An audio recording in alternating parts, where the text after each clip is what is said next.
A ver, algo pasó con la... oh,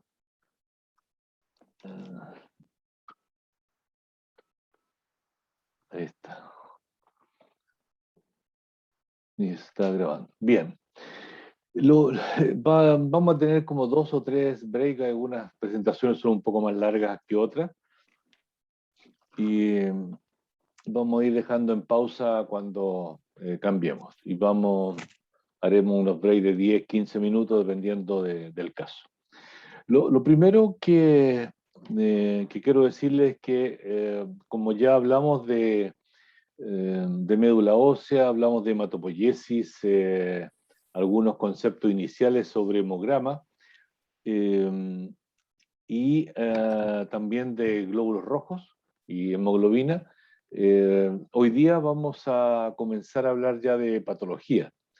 Y las patologías más clásicas o las más frecuentes, porque siempre en los parámetros hematológicos las alteraciones pueden ser hacia menor o hacia mayor, número o concentración, en el caso.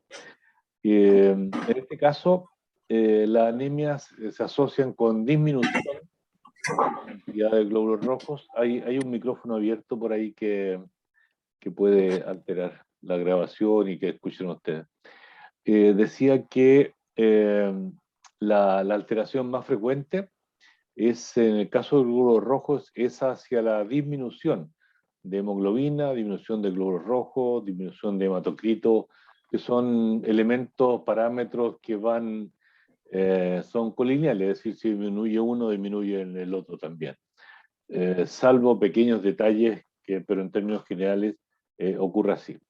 Y esas disminuciones se asocian a distintos tipos de anemias, ¿ya?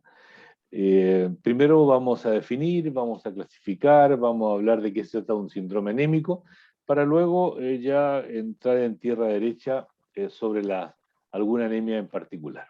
Bien, pero lo primero es muy importante definir qué entendemos por anemia. Y ahí ustedes pueden ver que entendemos por anemia usando en este caso un parámetro o una variable que es hemoglobina, que la abreviamos como H mayúscula, B minúscula. Y ustedes pueden ver ahí 2 niveles de corte según el sexo. En mujer bajo 12 gramos por decilitro y en el hombre bajo 13 gramos por decilitro se entiende que es anemia, es decir, sobre esas de 12 hacia arriba y de 13 hacia arriba respectivamente, no es anemia. ¿Okay? Tengan esas son una de las pocas cifras que yo voy a pedirles que se recuerden de memoria. Respecto a cómo clasificamos las anemias, sabemos ya que bajo 2 y bajo 13 gramos de hemoglobina, eso se entiende por anemia, y hay distintas magnitudes de anemia. Alguien podrá tener 11 gramos, pero alguien podrá tener 6 gramos de hemoglobina, para poner dos extremos. Si bien es cierto, no es el extremo máximo, ¿ya? Porque hay gente que puede tener 5 o 4 gramos por decilitro de hemoglobina, pero son anemias muy intensas, ¿ya? Entonces, aparte de la magnitud, lo que aquí vamos a clasificar es el tipo de anemia, ¿ya? No la intensidad. ¿Bien?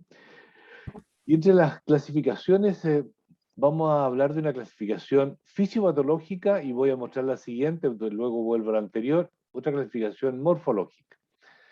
Lo que voy a intentar es que ustedes se puedan relacionar las dos clasificaciones, porque en el laboratorio nosotros vemos esta clasificación en realidad. Podemos deducir a partir de estas y con otros elementos que estén en el hemograma, la clasificación fisiopatológica. ¿Ya? Bien, hablemos de la clasificación fisiopatológica primero. Ustedes pueden ver aquí 2 grandes grupos: anemias A regenerativa, anemias con S regenerativas. Las primeras también se les llama centrales y a las segundas periféricas. O sea, en otras palabras, cuando una anemia es A regenerativa, tiene que ver con la médula ósea. Cuando una anemia es regenerativa, tiene que ver con sangre periférica. Primera cosa que estamos definiendo. Y en el primer caso, en las anemias regenerativas, el problema puede estar realmente en la médula ósea, independientemente de los nutrientes.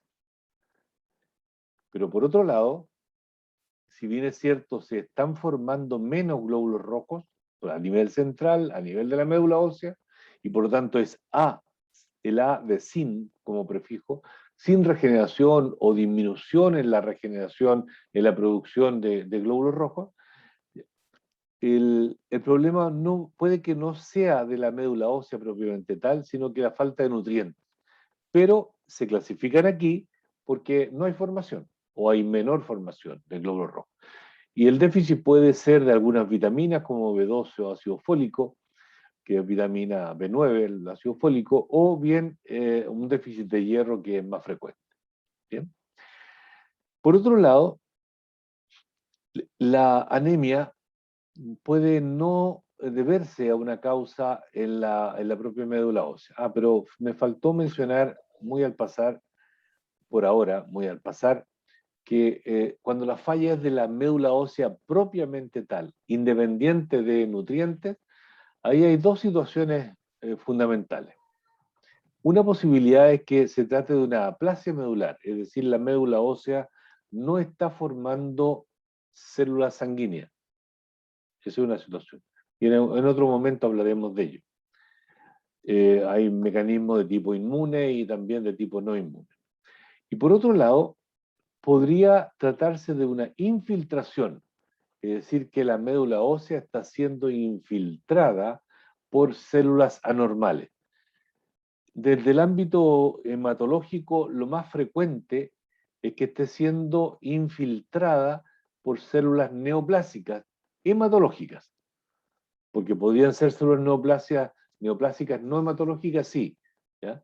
Pero lo más frecuente es que sean de tipo hematológico, y allí están las leucemias, tanto crónicas como agudas. Bien, entonces tenemos en las A regenerativas falla de la propia médula ósea o indirectamente una falla asociada a médula ósea en la producción, pero que es por falta de nutrientes. Y en cuanto a las anemias regenerativas, ahí ustedes pueden ver dos grupos también. Uno, que son las más importantes desde el punto de vista hematológico, ¿ya? Que son las anemias por destrucción o hemólisis. Hemólisis es destrucción de glóbulos rojos. Y estas, las causas pueden estar a nivel intra o extravascular o intra y extracorpuscular. Ya lo veremos más adelante eso.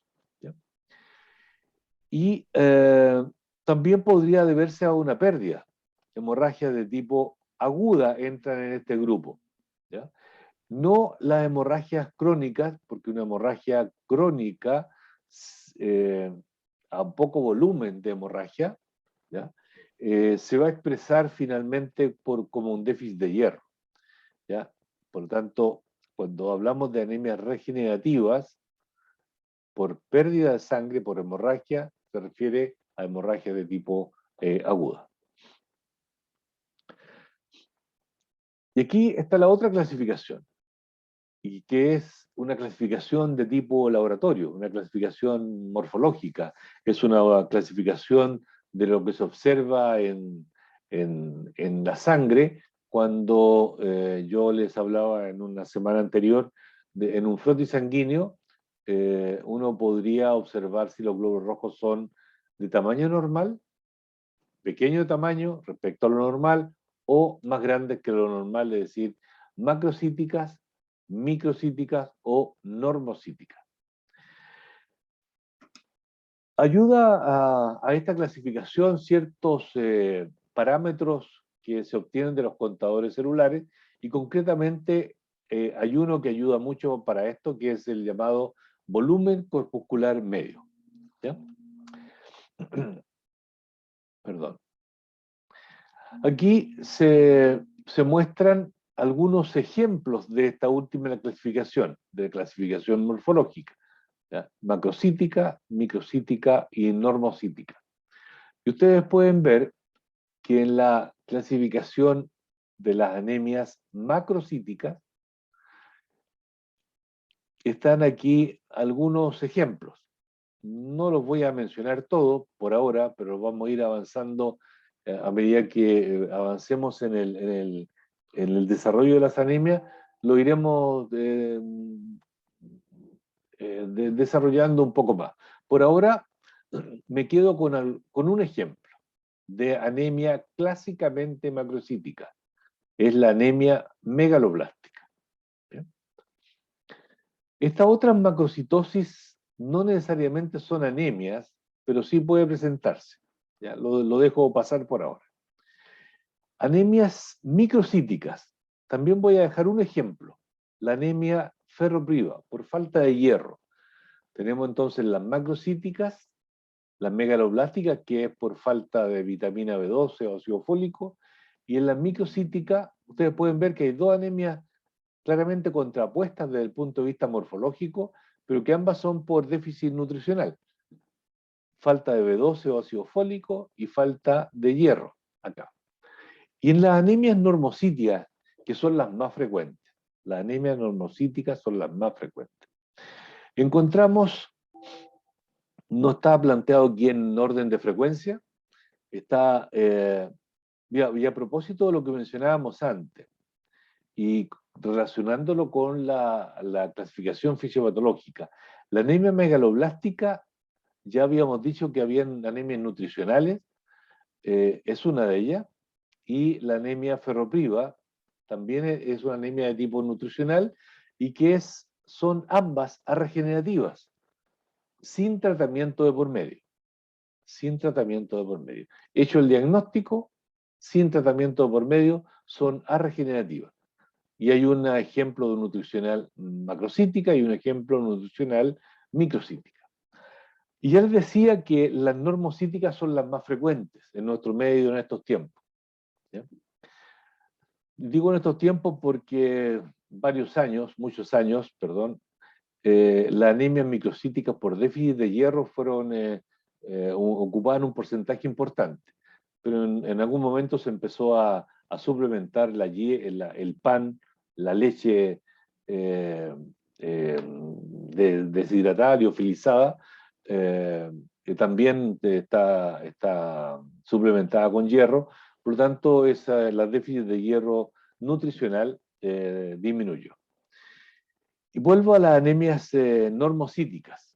Y ahí ustedes pueden ver aplasia medular o anemia aplástica por infiltración medular, que ya se los comenté antes. ¿Ya? Estas dos son de tipo central o regenerativas. Por otro lado, está la anemia más frecuente, que son las anemias secundarias de enfermedades crónicas. En su momento vamos a hablar de ella. ¿Ya? Esta es la anemia en general más frecuente, ¿ya? Pensando en personas adultas. Y las anemias hemolíticas, que ustedes pueden ver con asterisco allí y asterisco acá, la anemia hemolítica más frecuentemente es normocítica. Lo que estamos viendo aquí es, si juntamos la clasificación fisiopatológica junto con la morfológica, estamos viendo que algunas anemias clasificadas fisiopatológicamente las podemos ubicar según el tamaño del glóbulo rojo. ¿Ya? Y en ese contexto estamos diciendo que las anemias hemolíticas son preferentemente normocíticas y son de las que están aquí nombradas, son las regenerativas. ¿Ya? Son regenerativas. No está incluida acá la anemia por hemorragia aguda.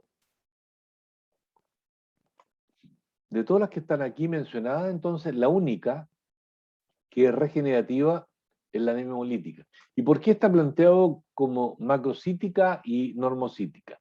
Voy a decir, preferentemente es normocítica, pero si la regeneración es muy importante, van a aparecer un número de reticulocitos, si el porcentaje de reticulocitos es elevado a propósito de la regeneración, y los reticulocitos, hay unos reticulocitos que se le llama de estrés, que salen muy temprano desde muy temprano en la maduración desde la médula ósea y son de mayor tamaño.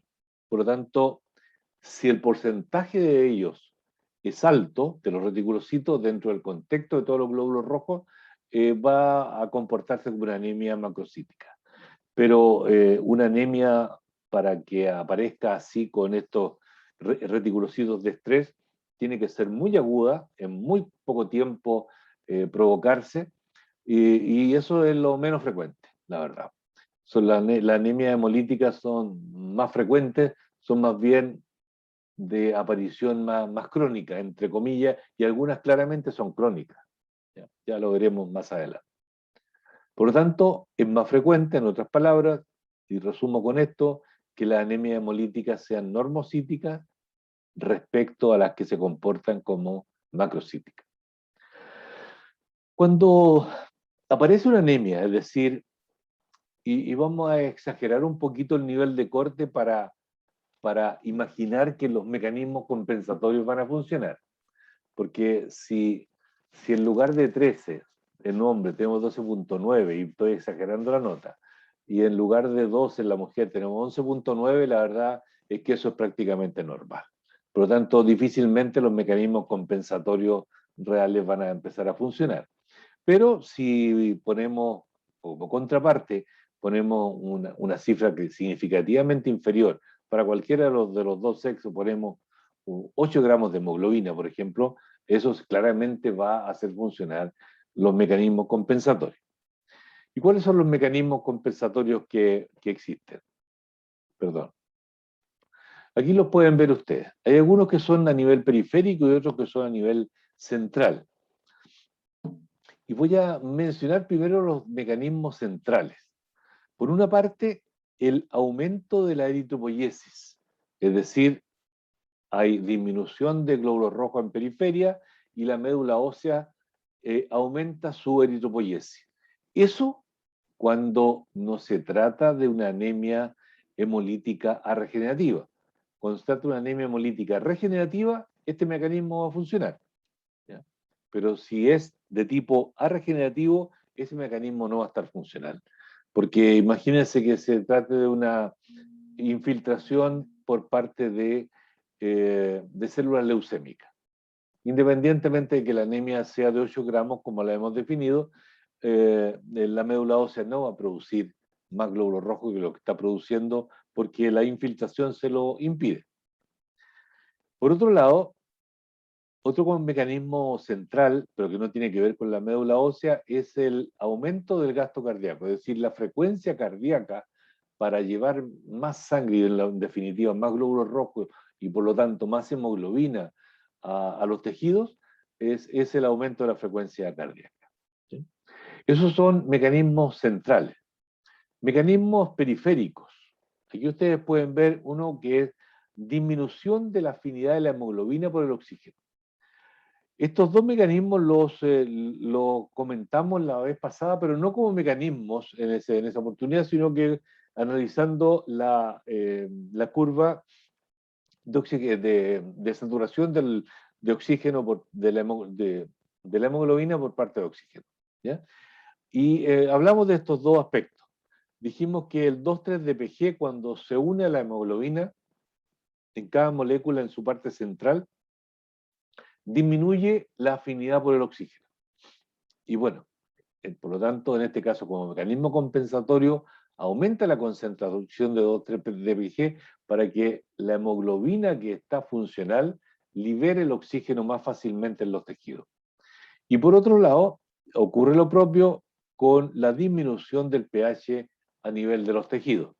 Disminuciones que son fisiológicas, por cierto, ¿ya? Pero que para estos efectos tiene importancia. Y otro mecanismo periférico también tiene que ver a nivel de mucosas y piel. La piel y las mucosas respecto a cerebro, respecto a hígado, por decir dos órganos vitales, respecto a corazón, ¿ya? Pueden mantenerse con menos flujo sanguíneo que los órganos más vitales. ¿Ya? Y es por eso que un paciente anémico si se examinan, y es uno de los exámenes clásicos que realizan el médico cuando sospecha de anemia, es observar la coloración de la piel y de las mucosas, de conjuntivas, por ejemplo. Existen una serie de síntomas y signos que se asocian a anemia, y algunos están relacionados con los mecanismos compensatorios. En otras palabras, son las manifestaciones clínicas de la anemia. La anemia, recuerden, voy a insistir, puede tratarse de una anemia marcada, es decir, muy poca hemoglobina por decilitro, o niveles intermedios o levemente disminuida, ¿ya? Por lo tanto, esos elementos están también allí en juego y van a hacer que tenga mayor o menor expresividad la clínica. Algunas manifestaciones ustedes pueden ver aquí de tipo general, cardiovascular, neurológica, a nivel de piel y también de uñas. Les comento las más importantes. A nivel general, un paciente anémico en general presenta decaimiento, dependiendo de los niveles de hemoglobina, por cierto, y, o astenia, que es un poco lo mismo. Y a nivel de manifestaciones cardiovasculares, puede presentar, aparte del aumento del gasto cardíaco, de la frecuencia, puede presentar palpitaciones, puede presentar disnea de esfuerzo, puede presentar hipotensión. Eso, hipotensión por lo menos, cuando la anemia es muy importante y sobre todo cuando disminuye en forma brusca, por ejemplo en una hemorragia aguda, ¿ya? Asociada, por ejemplo, a un accidente importante. En cuanto a manifestaciones neurológicas, hay todas estas que ustedes pueden ver acá: cefalea, vértigo, somnolencia, entre otras. A nivel de piel, ya algo comentábamos, esto es como piel y mucosas, ¿ya? La palidez, porque disminuye el flujo sanguíneo en piel y mucosa, y voy a mostrarles luego una foto asociada a uñas, pero en una anemia en particular, ¿ya? Pero las uñas sufren alteraciones también en la anemia, en algunas anemias en particular. Si la anemia se instala o aparece en forma muy rápida, como eso en un accidente, en una hemorragia aguda, por ejemplo, ¿ya? La piel se torna fría, húmeda, eh, también se puede producir un dolor precardíaco, disminuye el volumen de orina que disminuye el flujo, la cantidad de sangre.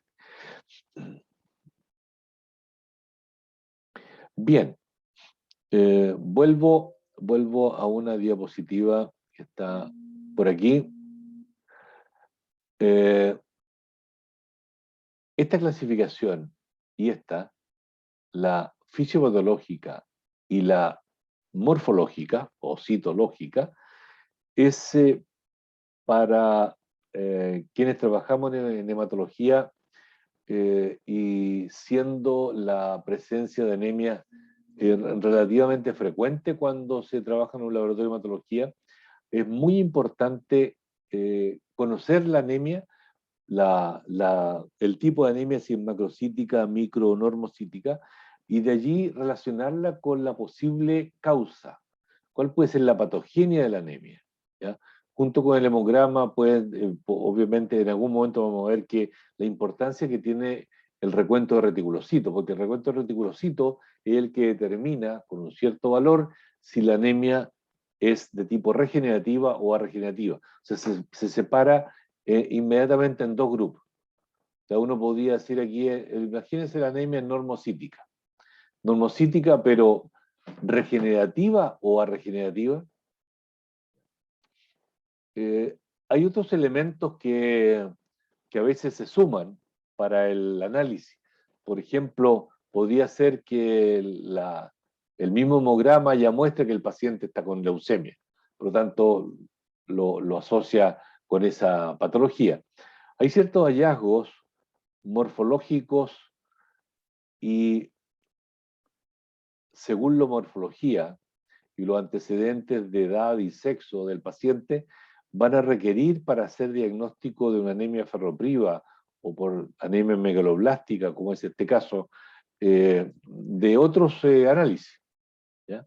Pero el hemograma es el eje conductor, es el, como yo les mencioné en algún momento de la clase pasada, es una examen de tamizaje, es un examen de laboratorio hematológico de screening para decir esto está normal o está alterado. Y si está alterado, la patología tiene que ver con rojos, tiene que ver con blancos, tiene que ver con plaquetas. Y si es con rojo, a propósito de lo que estamos conversando, si es con rojo, si es solo rojo, ¿se trata de una anemia regenerativa o regenerativa? Bien, y con esto termino esta presentación para cambiar a otra diapositiva. Es muy importante que estudien la clasificación fisiopatológica y morfológica y en la medida que vamos avanzando, vayan ustedes poniéndole nombre a estas distintas anemias que están acá. Cuando pasemos, por ejemplo, a este otro sector, también le vamos a ir poniendo nombres específicos a las anemias.